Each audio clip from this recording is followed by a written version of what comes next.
ئێرە گوندی سوڵتان عەبدوڵایە پڕە لە چەکدارانی داعش لەناو ئەم گوندەدا هاونە کیمیاویەکان لە دژی پێشمەرگە دەوەشێنن.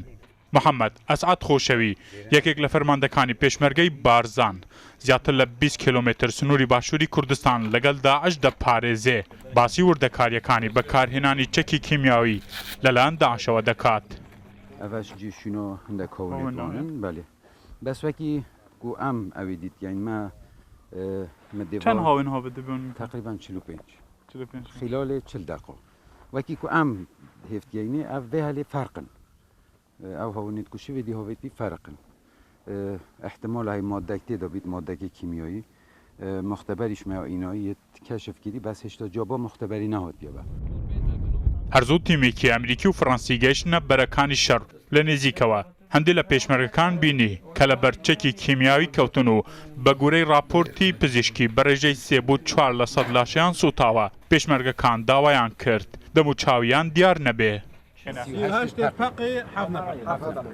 چ بێنجێت ناوێت پاقین؟ هێزەکانی پێشمەرگە دەڵێن دوای تێپەڕبوونی زیاتر لە ساڵێک لە شەڕی داعش تاکتیکی شەڕ گۆڕاوە. ئەمە یەکێکە لەو نوختانەی کە پێشمەرگە لێرەوە سنووری کوردستان بەرامبەر بە داعش دەپارێزێتن. ئەڵێن لە ڕێگەی ئەم نوختەوە زیاتر لە 1000 متر دەپارێزین. داعش وەکو پێشمەرگە دەڵێت هێزێکی درڕندەیە پێشمەرگەش دەڵێت ئێمەش سیستەمێکی بەرگری زۆر درڕندەماندانەوە بۆ داعش هەر کاتێ داعش بێتە پێش بێ ئەوە یەک گولە بتەقێنێت یاخود ئەم چەکە بەکار بێتن کۆنتڕۆلی داعش دەکەین. تەنیا لەم سنوورە وەک ئەم فەرماندە سەربازیە دەڵێت نێزیکەی 1000 چەکداری داعش کوژراون سنوورەکانیش باش قایم کراون چەکێکی باشیش بۆ پاراستنی ئەو سنوورانە ئامادە کراون.